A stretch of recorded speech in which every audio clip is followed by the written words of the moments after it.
Paz do Senhor, irmãos. Quero compartilhar com os irmãos aqui. Na verdade, eu fiz essa gravação e ela se perdeu toda, não é? Não sei se foi o áudio, o que foi mesmo? O vídeo corrompeu. O vídeo corrompeu, né? Alguma coisa aí de vírus corrompeu o vídeo. Bem, eu quero voltar a conversar com os irmãos. Querido irmão em Cristo,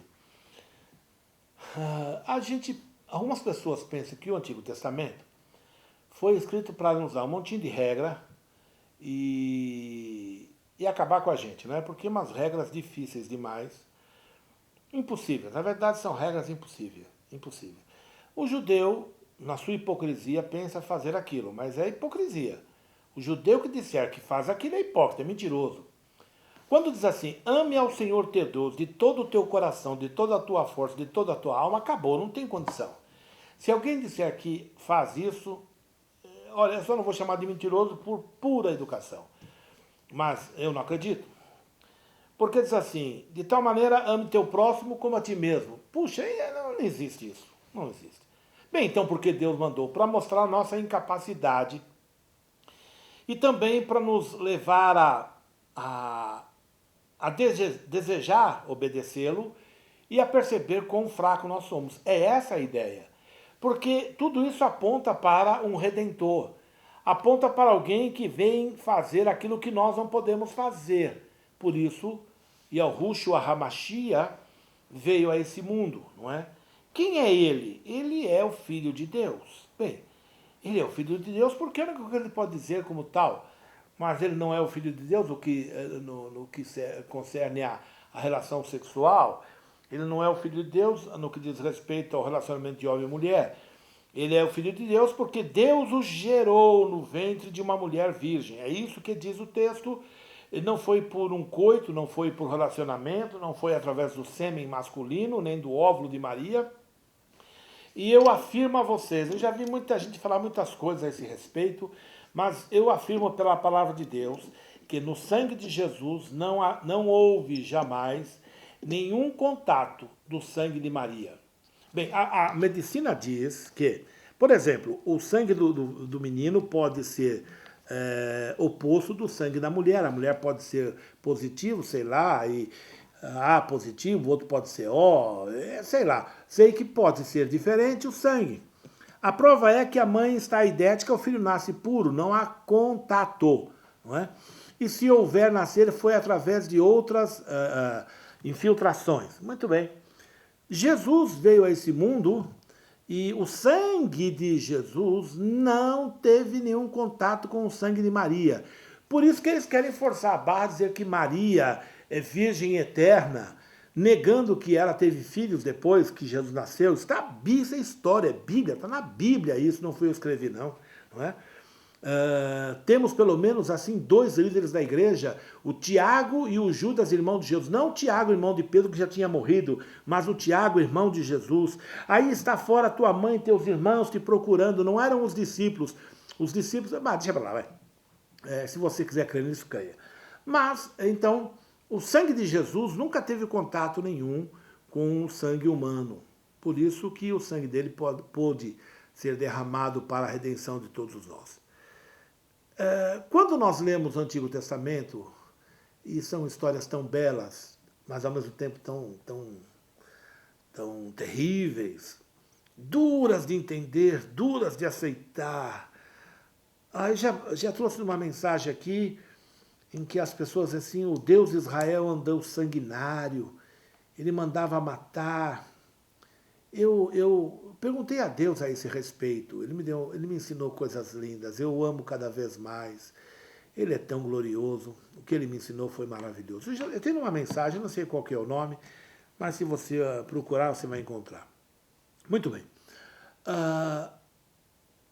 Deus criou o homem à sua imagem e semelhança. O homem passou a ser alma vivente. O homem não era e nunca foi um espírito. O homem era uma alma. A Bíblia fala das almas debaixo do trono, não fala dos espíritos debaixo do trono. Então, o Adão foi feito alma vivente. puxa vida, eu já perguntei por que ele foi feito alma vivente. Ele poderia ser feito logo espírito vivificante, igual Jesus, o segundo Adão. Não, foi feito primeiro esse inferior, esse...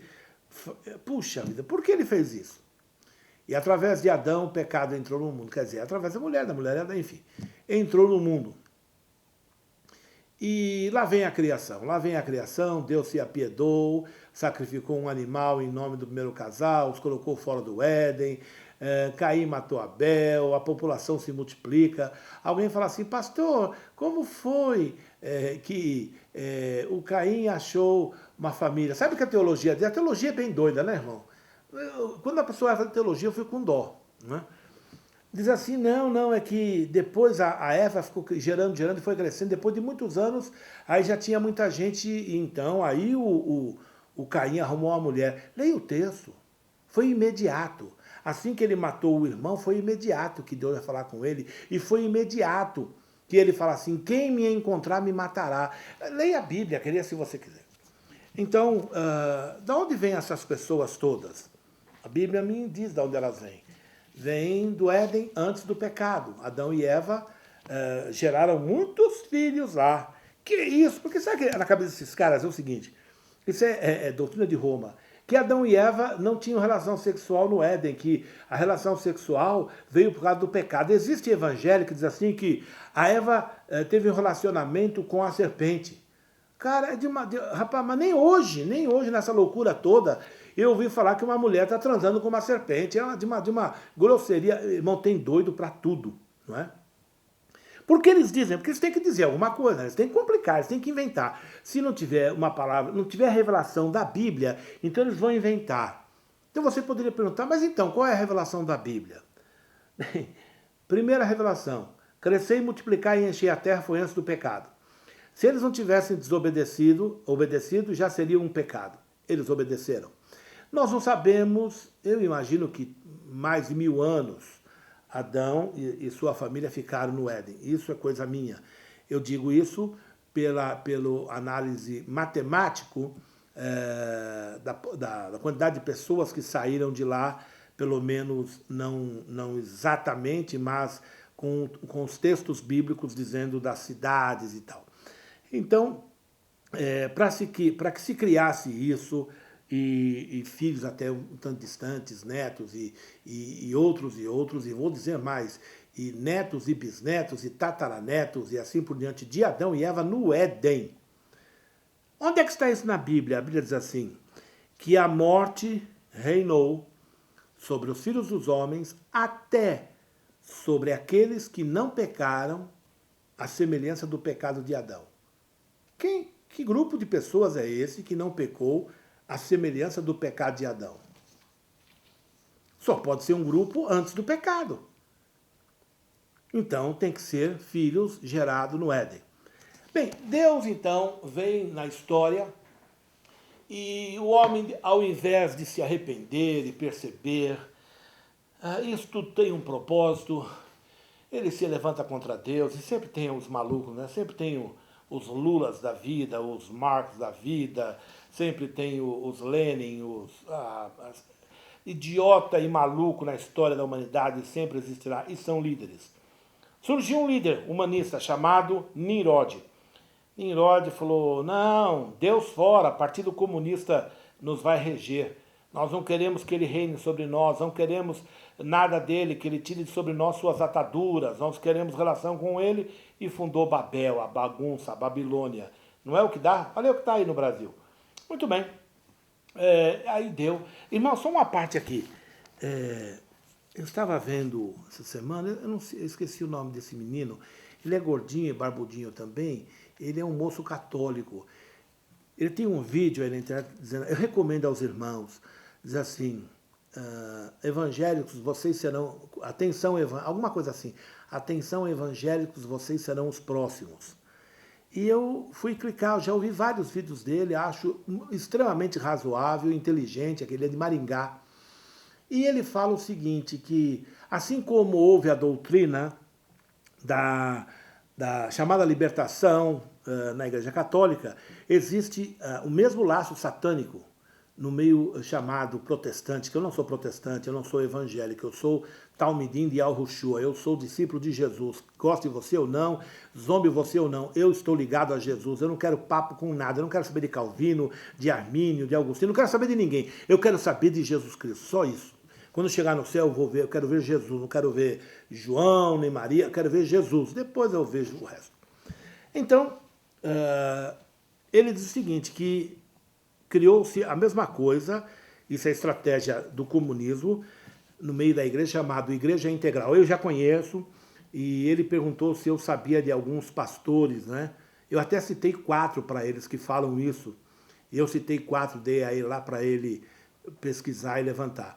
Nós temos aí, rapaz, neguinho que diz que é pastor e está dizendo Lula livre, não é? Como é que eu posso dizer para o Lula ser livre se ele é um bandido criminoso? Não, não é. Estava lá, a justiça diz que é. Você vai crer em quem? Como é que eu posso ser a favor de um cara que é a favor do aborto, do homossexualismo, da ideologia de gênero? Rapaz, é muito louco, né, meu? É muito louco. Só um pastor que, de fato, só tem título. Esses caras trabalham para Satanás. Não, tem 4 aqui em São Paulo famoso, viu? Eu não vou citar o nome deles aqui, não, mas tem 4. Um começa com A, não é? De ar. O outro começa com... puxa vida, aqui perto. O outro é um barbudinho, velho, já está acabado, está pirado, ele trabalha para Satanás. Não é? O trabalho dele é voltado ao diabo. O papo dele é desfazer de todos os irmãos em Cristo e só ele é o sabichão. E não sabe ele que o que ele tem é morte. Tem um que... Puxa vida, eu não quero falar os nomes, deixa para lá. Mas tudo aqui em São Paulo. Não, tem um que não está mais aqui, está em Brasília. Uma desgraça dessa aí está para Brasília. Um diabo desse aí foi para Brasília. E gozar, tem irmãozinho aí, né, irmão? Que vem para mim e fala assim, eu falou, casa com ele, irmão. Vai lá dar um beijo nele, adora, dobra os joelhos lá e reza para ele é o teu Deus. Ele é o teu Deus, ele é o teu mago, o teu guru, entendeu? Foi ele que morreu na cruz por você, foi ele que te formou, não foi ele que foi teu pastor, te criou, não foi? Não foi?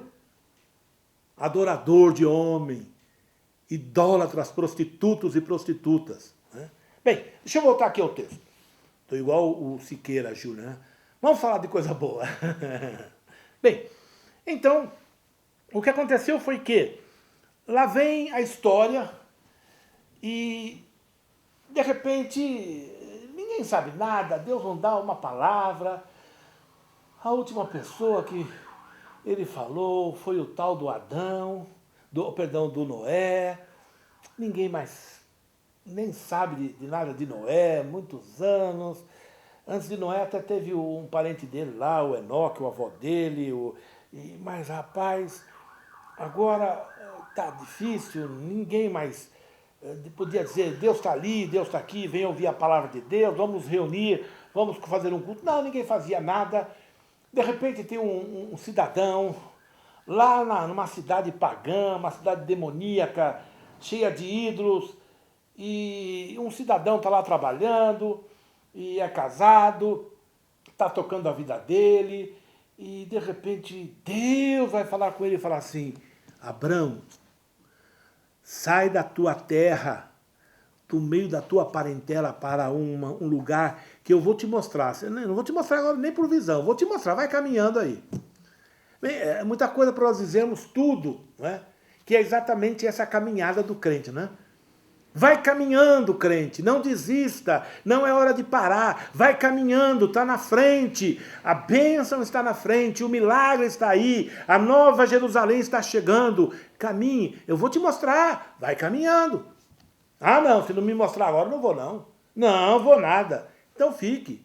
Mas Abraão foi, saiu de lá, e Deus não exige que nada seja pleno, saiu de lá, Deus falou assim, sai da tua família, do meio da tua parentela. E ele carregou pai, carregou sobrinho, carregou... Meu Deus, mas o pai foi, sabe por quê? E sabe por que ele levou o pai? O pai estava muito triste porque o irmão dele tinha morrido. E ele foi, o Arã, né? E ele foi para uma cidade, dá a entender que quem fundou a cidade deve ter sido pela tornada grande, ou deu nome, foi o próprio pai. de Abraão, porque foi o nome do filho que tinha morrido foi o nome da cidade. E Abraão fica ali. Mas Deus falou assim, vai aí que eu vou te mostrar. Ele foi, mas ele parou no meio do caminho. Aí para onde? Vai aí, anda. Irmão, você só vai ver Deus se dirigir se você andar. Se você ficar parado esperando as coisas acontecerem, não vai acontecer, não. Aí, ele está lá e Deus fala para ele, rapaz, rapa fora. E ele deixou o papai lá. Levou o sobrinho, outra bucha. O sobrinho dele foi outra bucha. Foi considerado um homem justo, mas só deu dor de cabeça para Abraão. Mas Abraão era esse homem de família, esse homem que amava o sangue da família, enfim. E ele vai. Deus promete para Abraão que mudaria o nome dele para Abraão. Abrão, pai de nação, Abraão, pai de muitas nações. E ele fala, como pode ser isso? Eu não tenho filhos e tal, e como não sei o que e tal. E só tem esse meu servo aí. E como é que vai ser isso? Deus falou assim, você te darei filho. Mas não deu. Não deu, e lá vai o Abraão. O Abraão chega a 100 anos, irmão, presta atenção. Não é para duvidar, não? É para duvidar, irmão. Não vem para cá me dizer que, não, tranquilo, crê nada. Aí a Bíblia diz que ele creu contra a esperança. Claro, não havia esperança no corpo físico de Abraão. 100 anos, o homem não tem mais ereção, o homem não cria mais esperma, o homem não produz mais o esperma. E a mulherzinha, coitadinha, não ovulava mais. Não tinha mais sexo, irmão. Não tinha, não. E aí, um dia lá, a mulher falou assim, Abraão, esse negócio está enrolado, tem a minha serva aqui, entra nela e faz um filho com ela. E Abraão falou, legal, que eu acho isso ótimo, né? Legal, fez um filho com a Agar. Desse filho nasceu o Ismael. A confusão está até hoje aí, né? E lá vai Ismael, 12 anos. Quando Ismael tinha 12 anos, um anjo do Senhor chega. Ô Abraão, lembra, eu te prometi um filho? Tua mulher dará à luz. Ah, Sara, do outro lado da cortina da tenda, perdão, começa a dar risada. Não é pra menos, né, irmão? Ela, Você tá dando risada, dona Sara? Esse anjo entende muito de coisa do céu, mas negócio de mulher e fazer filho, ele não sabe nada. O anjo ouviu, viu, e falou, por que Sara está rindo? Ela ouvindo, ela disse, não ri não. Porque ela pensou que o pano ia escondê-la, né, sorrindo. Ela não deu gargalhada para ninguém, ela só sorriu, ele viu a expressão facial dela. E o anjo falou assim, riu sim, não minta, você riu. E só por causa disso, esse era o nome do filho, Riso. Muito bem. E aconteceu. Puxa vida, a veinha com 80 anos, o velhinho com 100 anos, a bichinha fica grávida. Imagina a veinha com barrigão. Puxa, eu já pensei nisso, irmãos. A veinha fica toda pelancudinha, né? Mas quando estica, fica a pele lisa. Assim, ai, voltei a ser jovem, a pele da minha barriga, pelo menos da barriga tá lisa. Quando nasce o menino, o Ismael fica com ciúme, aquela coisa toda, e a Sara manda a mulher, fala para o Abraão mandar a mulher e o filho embora. Ele no começo não é afim, mas Deus manda fazer como a mulher falou e tal. Muito bem, e Abraão e o Isaac que nasceu, vai crescendo. Então, quando Isaac chega com a idade de 33 anos, porque a gente vê filme e vai seguir pelo filme, mas a história de Israel e os livros dos judeus afirmam que Isaac tinha 33 anos. Bem, os judeus estão dando tiro no pé, se fosse a mentira, não é? E o Isaac, então, é chamado pelo pai, filho, prepare aí, vamos sacrificar em um lugar que o Senhor está aguardando. E ele sai em viagem com alguns servos.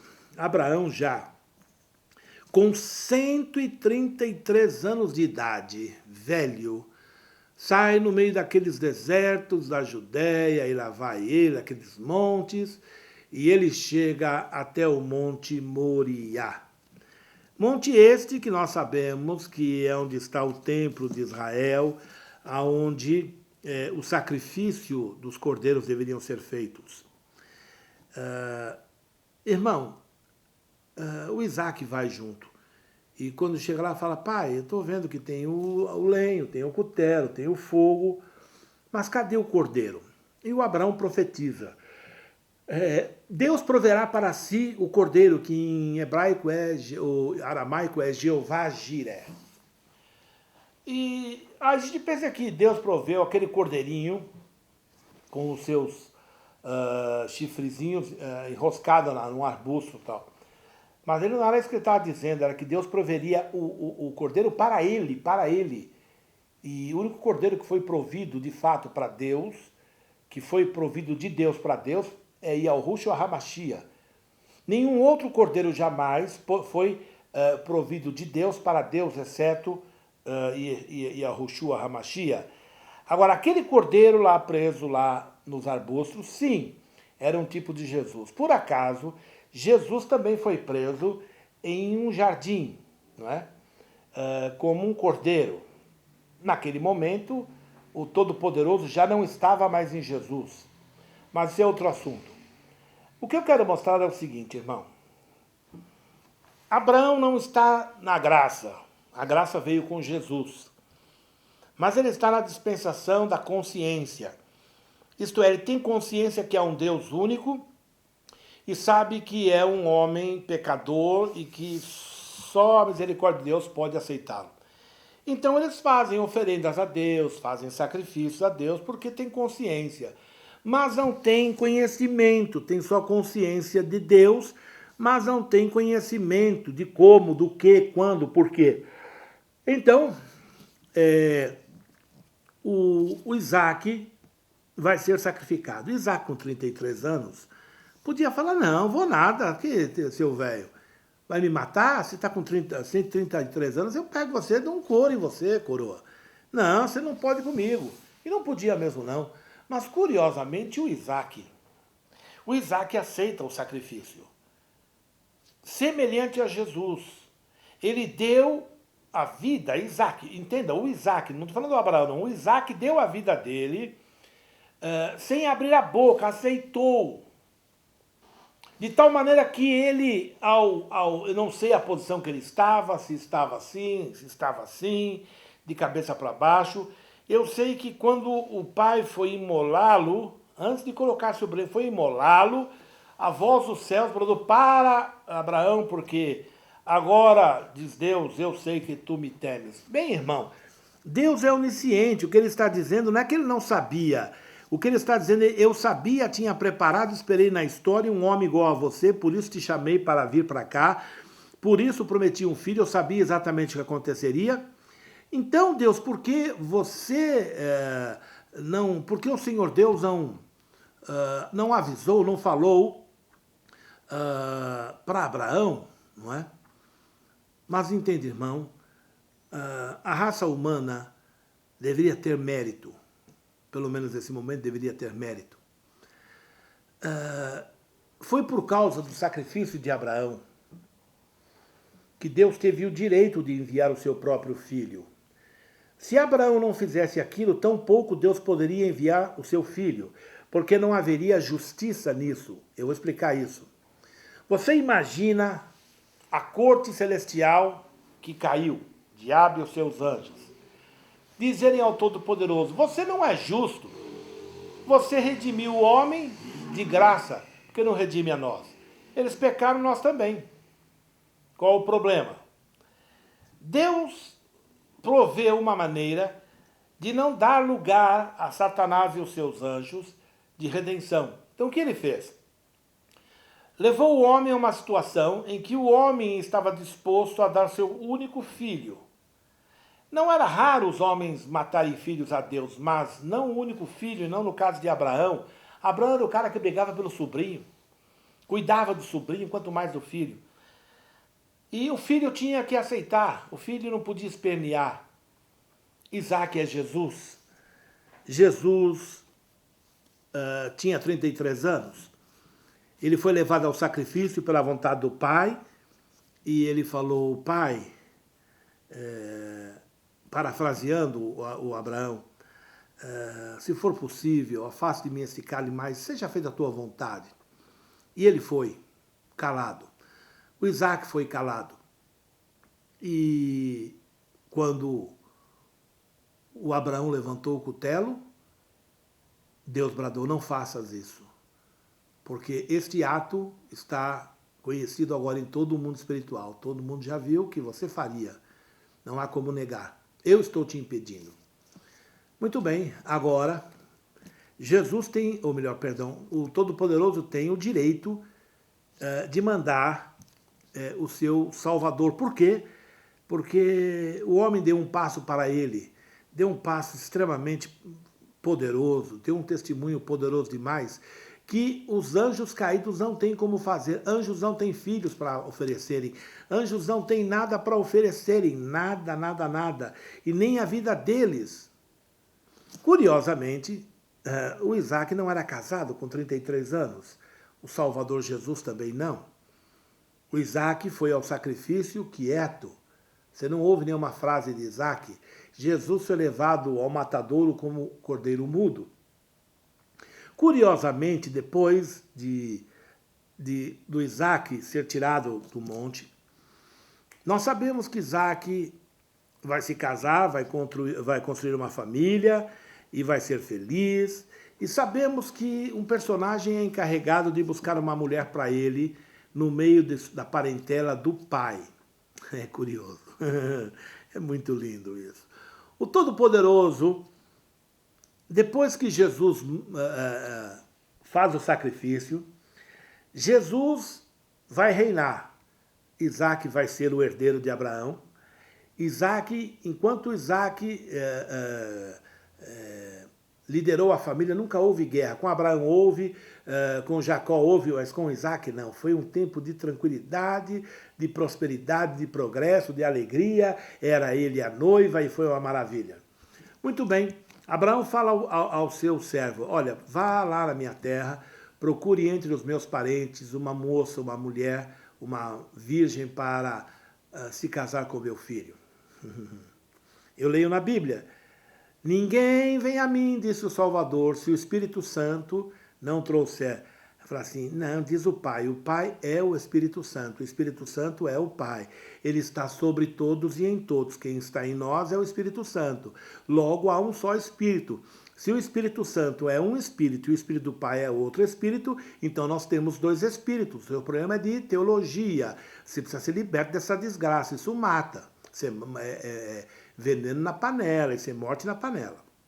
Muito bem. Então, quando o Salvador é assunto aos céus, o Pai envia o Espírito Santo a preparar uma noiva para o filho. Quando a noiva vai se aproximando do futuro esposo, o Isaac, ela o vê de longe e pergunta ao servo de Abraão, quem é aquele? E ele fala, é o filho do meu Senhor, é aquele que vai casar. E ela se cobre com o véu. Eita maravilha dos céus! A Bíblia diz que a noiva do Cordeiro a si mesma se ataviou para o encontro com o seu Senhor. Que maravilha! A noiva do Salvador é a igreja. A igreja está se ataviando, está se enfeitando, porque nós estamos vendo pela fé a proximidade do arrebatamento, a proximidade do Salvador. A gente pode, pela fé, no sentido figurado, ouvir já o relinchar dos cavalos brancos na glória. Podemos ver os cascos batendo uns com os outros no chão, aguardando a sua vinda, no dia do grande espetáculo da vinda do Deus Todo-Poderoso. Depois que Isaac saiu do lugar de sacrifício, ele só teve alegria e felicidade. Depois que Jesus foi assunto ao céu, nada mais lhe atinge, nada mais lhe ataca, é só alegria e felicidade. Querido irmão, para isso foi nos dado o Antigo Testamento, para revelar o plano de Deus para a humanidade, o plano da redenção dele, não da redenção minha ou sua ou da redenção de qualquer desgraça de denominação, de qualquer desgraça de religião, de qualquer desgraça de pessoas que querem ser donos do Senhor Deus e donos da sua palavra e donos da salvação e dizem que sem eles não há salvação. Chega ao ponto de dizerem que a salvação está na igreja. Porém, a Bíblia diz assim, que nenhum nome é dado entre os homens pelo qual possamos ser salvos. Nenhum nome. Não venha para cá dizer que a igreja católica salva, que a igreja evangélica salva. Vá mentir nos infernos em nome de Jesus. A Bíblia me diz que no nome de Jesus, quem crê e for batizado será salvo. Tira domínio. O problema é que as pessoas querem ter poder e domínio. Eles querem ser honrado, respeitado na sala, são os antigos fariseus, eles querem aparecer, eles querem ser tidos como os ungidaços e assim por diante. Porém, meu Salvador anunciou como seria a sua vinda lá em Gênesis 22. Eu estou aguardando o casamento e que será em muito breve. O servo de Abraão já está preparando, já foi buscar a noiva do Cordeiro. Ela está, nesses últimos momentos, se arrumando. Falta só um pouquinho ali, aqui, para completar a noiva. Vamos dizer assim que faltam umas 10 almas que constituem lá um brinco, uma pulseirazinha no pé, de enfeite da princesa, um bracelete maravilhoso, sei lá, é o último batismo de 10 mil pessoas, sei lá, um adorno, alguma coisa para que o nosso Salvador arrebate a igreja.